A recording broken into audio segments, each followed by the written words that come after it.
Dr. Shashi Tharoor ji. Thank you, Madam Chairperson. The annual address by the President has traditionally offered both Houses of Parliament an opportunity to listen to the accomplishments of the government of the day and serves as a report card on the work that has been achieved in the previous years. What do we expect from any government? Security, development, conditions to promote growth and the well-being of the people, and to fulfill the aspirations of our young society.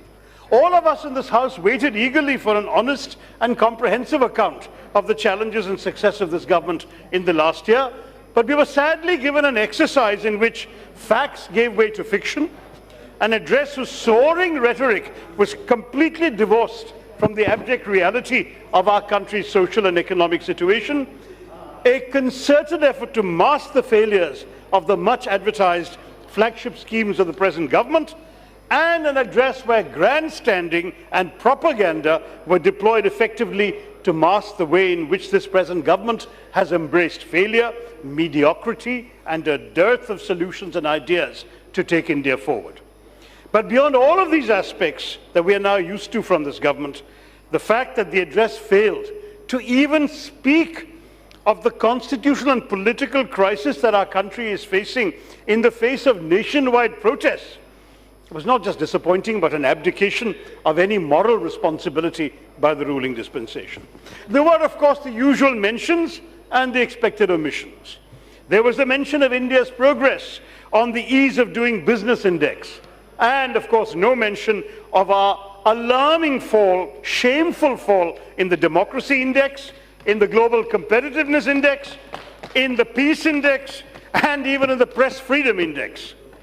There were the ample mentions of the illusory promise of a $5 trillion economy by 2024, but no mention of our lowest growth rate in 4 decades, or the alarming fall in private consumption, the rising inflation that's affecting all of us when we go to market, record unemployment, plummeting investments, or agricultural distress.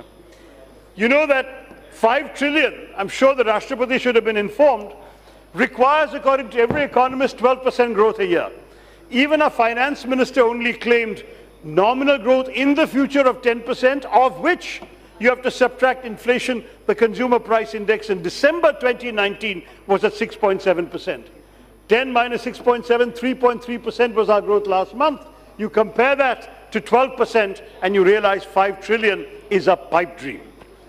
And of course, there was the usual lip service paid to Skill India, Digital India, and Startup India, but no mention of Stand-Up India since you're so busy banning stand-up comedians, and no admission that your government's scheme should really be renamed Sit Down India, Shut Down India, and Shut Up India.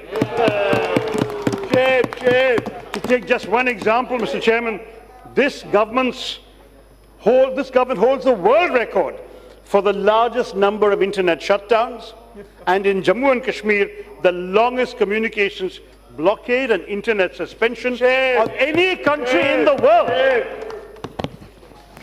Now, frankly, sir, the President was required to make extravagant claims about various government schemes in health and women's security, manufacturing, agriculture, fisheries, which are belied by official available facts and figures. There was absolutely no acknowledgement of the failure to achieve targets. There was no acknowledgement of the 27 protesters killed by the police, the mounting non-performing assets, the record pollution levels in our air and our water, the increasing assaults on women, the complete neglect of fisherfolk and coastal communities. Frankly, they are people devastated by natural calamities, hurricanes, floods, coastal erosion, and of course depleting fish stocks, and the government just randomly announces a target that bears no relation to reality and makes the President utter it. Then the prolonged detention of political leaders in Jammu and Kashmir, not mentioned. The dramatic increase in the number of infiltrations across the LOC since the 5th of August. Government figures not mentioned by the President.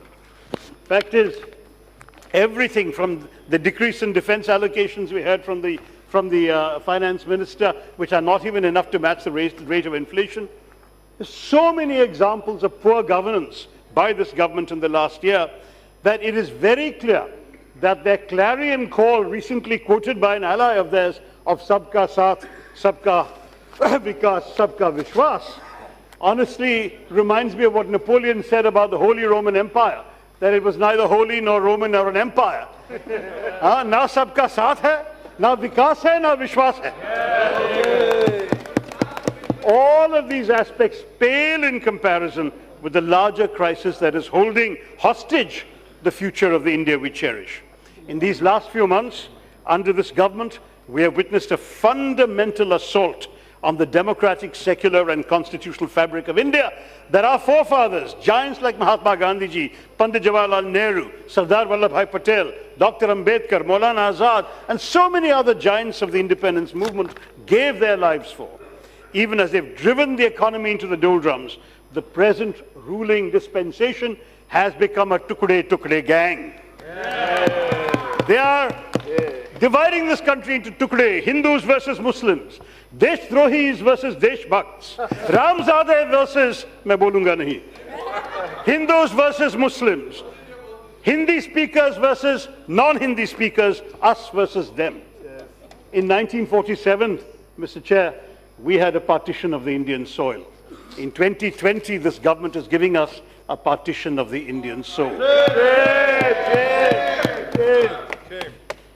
Just starting with what has happened within the walls of this House, with the passing of far-reaching legislation, such as the disemboweling of the RTI Act, the UAPA bill with its draconian measures, the Jammu and Kashmir reorganization bill, the CAA, plus the declared intention by the Home Minister to launch a nationwide NRC, and of course, the statements made by the ruling party's members outside the House, which I will not quote because they would demean the dignity of this House.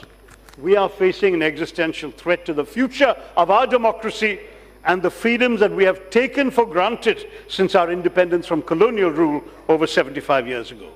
To you, that is the old India, and you want in its place to replace it with a hollow facade that you have dubbed the new India. In the old India, fought for by the blood of our forefathers, birthed in the crucible of our national struggle, the fundamental premise that was ultimately forged was that of access to a historically inalienable set of rights and freedoms. Prime was the freedom to choose what government you wanted, the freedom to choose what set of convictions to have, the freedom to choose what to wear, what to eat, what to drink, to speak, the freedom to move freely within the sovereign borders of our republic, and the freedom to choose how and in what manner you would bow your head before your understanding of the force that guides the cosmos. All of these were freedoms enshrined in our Constitution and embedded not just in the letter of the law, but in the spirit of the Constitution and in the lived experience of India and its people. It is lamentable that those who followed us in government have not had the capacity, the vision, or the inclination to uphold this timeless legacy. Instead, in today's times, that vision of India is questioned by rising intolerance, in which the forces unleashed by our present rulers have appropriated the tools of the state to marginalize and exclude. Though their language is modern, they seek to take India backward, not forward. After all, they made no sacrifices to shape India's destiny. And for them, our country is a plaything for the satisfaction of personal glories, for their narrow-minded ideology and their communal prejudices. Their modern jargon conceals pre-modern beliefs, Mr. Chairperson. And it is our duty in the opposition to pull away the hypocrisy and reveal the darkness lurking beneath.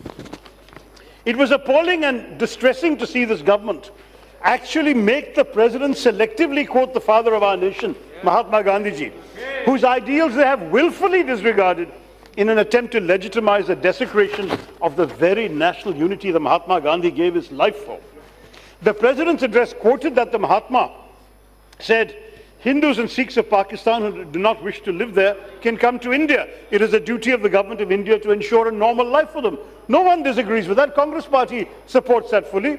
But this quote was then used to make the absurd claim that the draconian citizenship amendment was a fulfillment of the Mahatma's wishes. Now, by reproducing a line without its context, not only has the government misled the Rashtrapati about the Rashtrapita, but they have attempted yet another affront to a man who spent his lifetime advocating Hindu-Muslim unity, a man who fought till the very end to resist the idea that religion should determine nationhood, which is sadly the idea they have embraced. Frankly, sir, the President should have continued to quote Mahatma Gandhiji's words. He has said at the same time, to drive every Muslim from India would mean war and eternal ruin for the country. If such a suicidal policy is followed, it would spell the ruin of Hinduism in the Union. Good alone can beget good, Mahatma Gandhi said. Love breeds love. As for revenge, it behooves man to leave the evildoer in God's hands. The idea that India should only belong to Hindus is wrong. That way lies destruction. Destruction is the path you want to take us on. I am anguished as I say these words, Mr. Chairman. Guided by the Mahatma, we in the Congress Party have historically committed ourselves to sustaining an idea of India that is fundamentally different from the thinking of those who rule us today. In keeping with that heritage, we are proud descendants of that heritage. Let me remind my friends and colleagues in the House, amidst these sobering times, it's easy to forget the value of ideas and our responsibility to commit ourselves to the power of ideas. But ideas are powerful. Ideas speak truth to power. They challenge the status quo. And ultimately, ideas have been responsible for taking our country out of darkness before and to a position of pride and greatness in the world, which is now sadly eroding under your rule.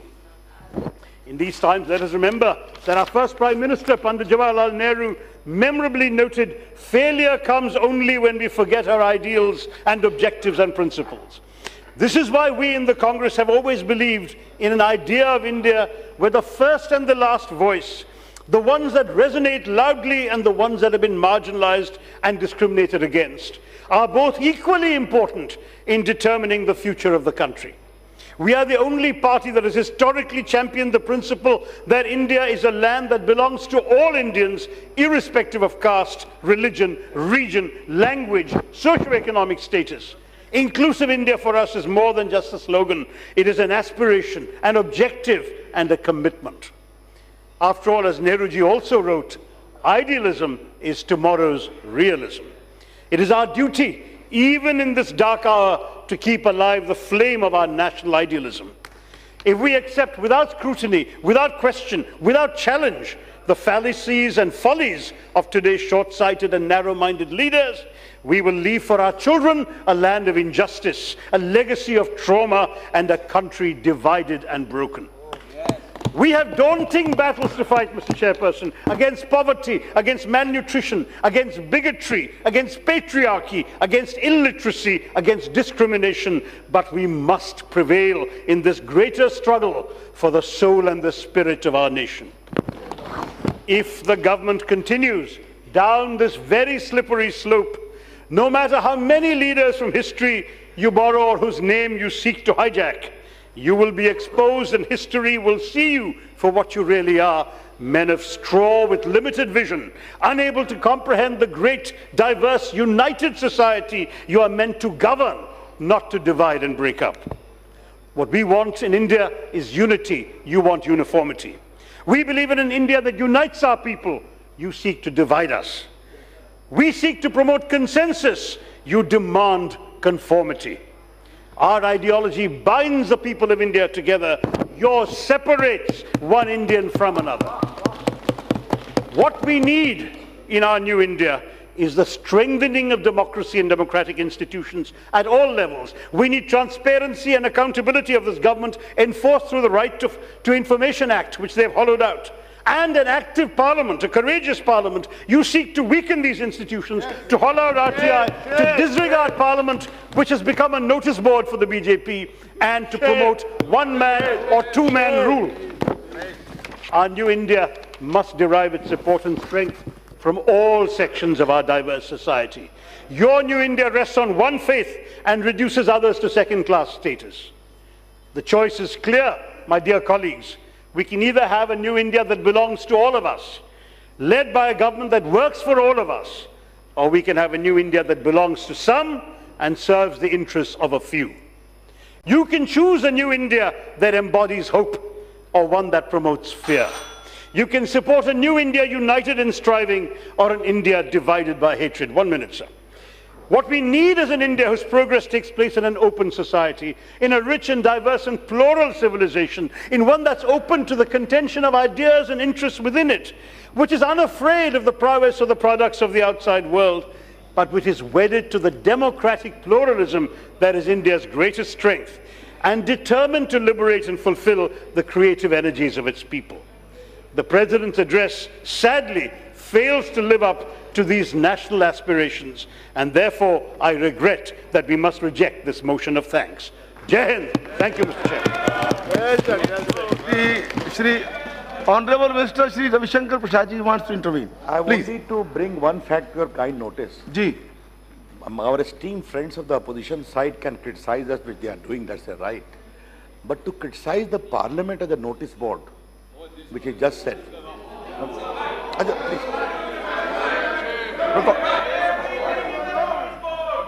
दूसरी बात कि we are using the parliament to pass laws. Sir, they can obviously they can criticize us.